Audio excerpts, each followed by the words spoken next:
It's almost a cliche to say that we will stand by Ukraine for as long as it takes, which is actually somewhat different from saying that we will do what it takes. We should have known before that it was high time to make serious efforts on creating this real, genuine European defense policy and also really taking this as a collective responsibility. All the new threats will actually make the picture more complex. The traditional threats are still there, and this was made very explicit by Russian full-scale invasion of Ukraine. We can learn from Ukraine on how to deal with these very complex and diverse threats that we see today now. They can also teach us how to deal with that also in terms of building up our defense industry. They want in peacetime not to spend excessively on defense, but we are not at peacetime. How do you see this development of this collective European defense taking shape? Are we fast enough? Are we doing the right things at the moment?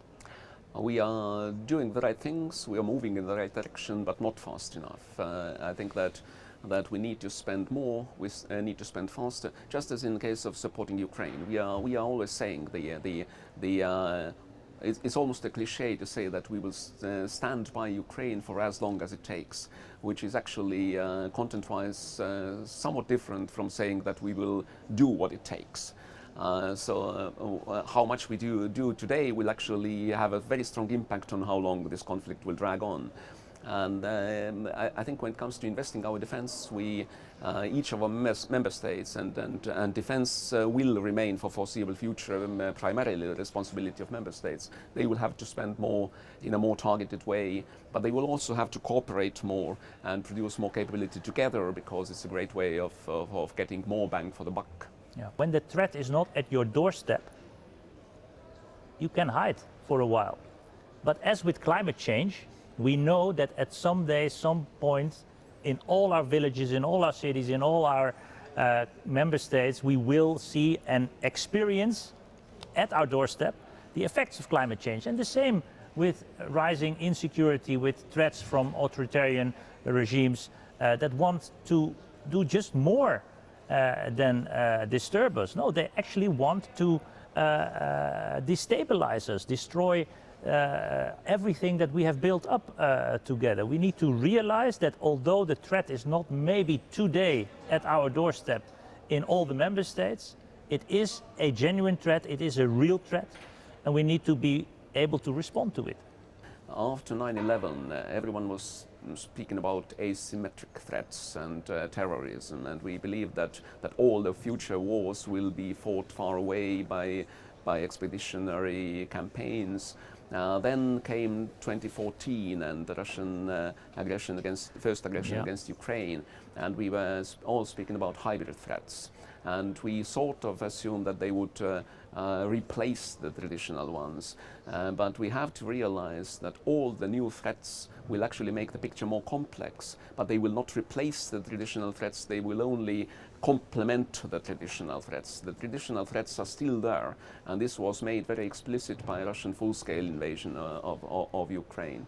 So we will have to be ready simultaneously to defend our sovereignty and independence and territorial integrity against hybrid and non-traditional asymmetric threats, as well as traditional military threats by major actors like Russia. And maybe to also include a positive note, I'm thankful that Ukraine is our ally, that Ukraine is on our side, that Ukraine wants to join our way of life, because we can learn from Ukraine on how to deal with these very complex and diverse threats that we see today now, unfortunately on the battlefield in Ukraine, but they can also teach us how to deal with that also in terms of building up our defense industry. And I also think that we have a lot going for ourselves. We have very skilled people, we have industries that are able to ramp up their production if we give them the confidence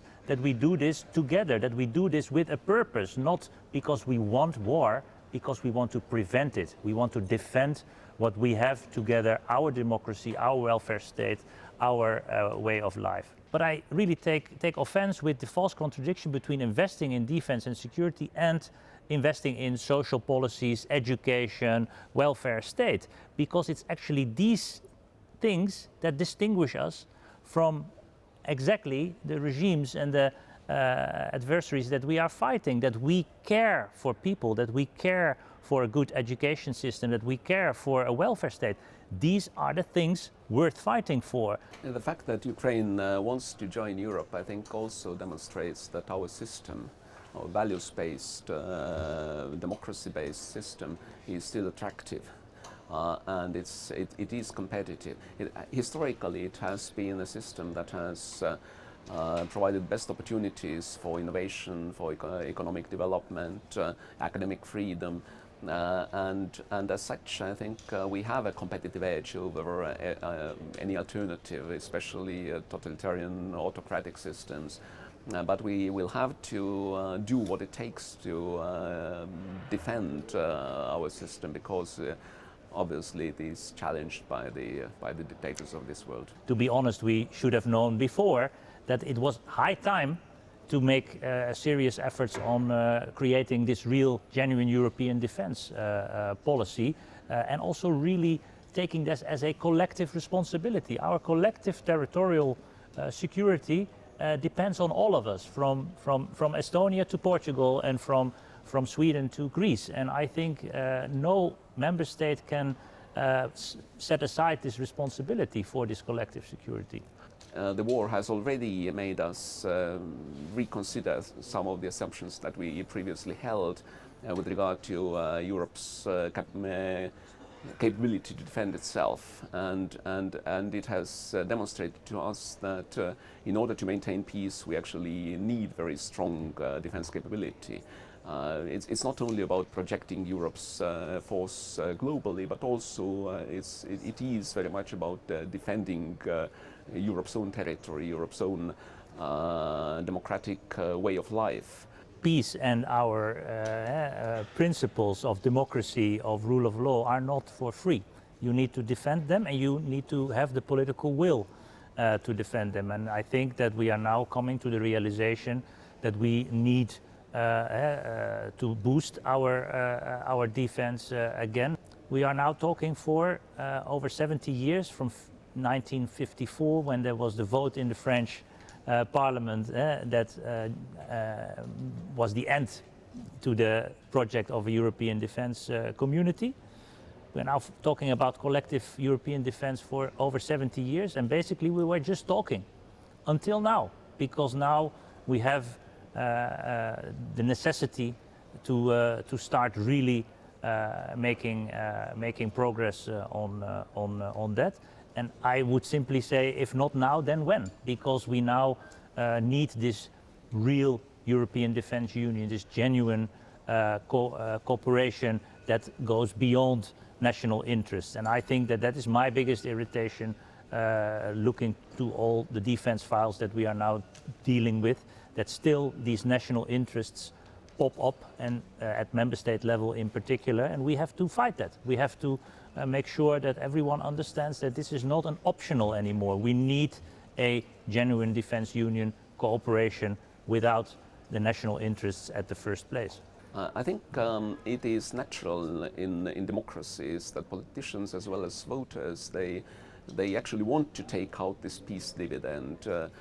They want in peacetime not to spend excessively on defense, but we are not at peacetime.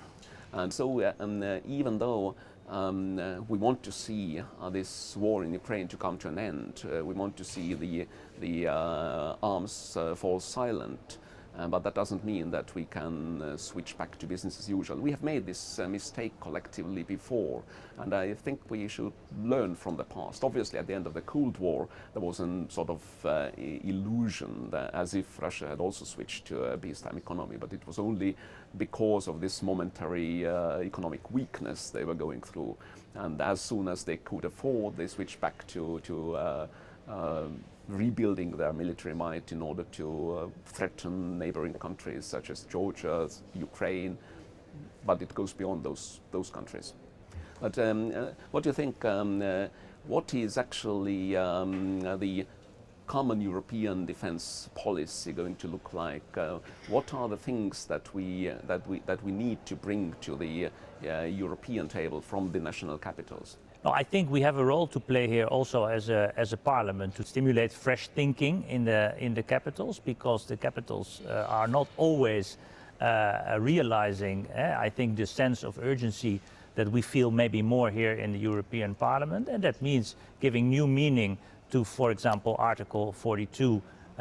7, the defense clause, the collective defense clause in the European treaties. And I think also when it comes to how to spend the money, I think especially also our group owes it to our citizens that we explain and also make sure that this money is spent in an efficient way, really at the European way. So the Europeanization of defense, I think, is a crucial difference between our approach and the approach in particular in certain member states, because if we keep on spending with national interests in the first place, then it will not be efficient and it will not deliver the same outcome, the same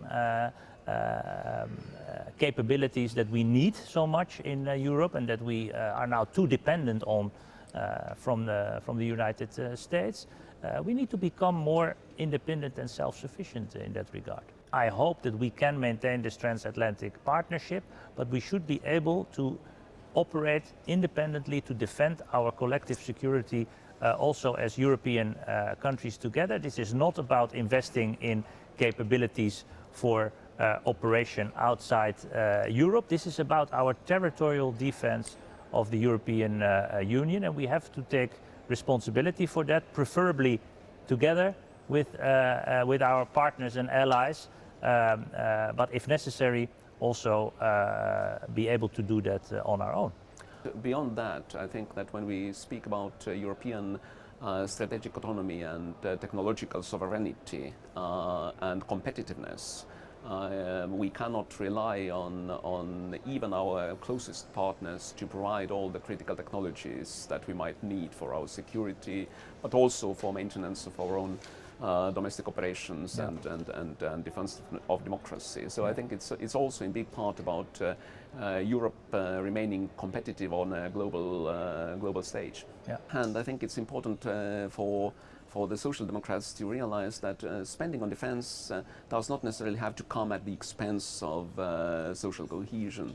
And actually we have identified competitiveness as a key challenge for the whole of our continent, for the whole of our union. And I think that what we see, for example, in Ukraine today is that the cycle of innovation during this time of crisis is actually much faster than it is normally during peacetime. And defense research and innovation is actually a great way of boosting competitiveness. Yeah. And also it creates jobs, it creates additional economic growth. Yeah. One of the problems is obviously that the defense industries in Europe are not equally spread across the member states. So we have to see that this additional growth and additional innovation actually benefits everyone, because jobs are created locally, nationally, rather than in Europe as a whole.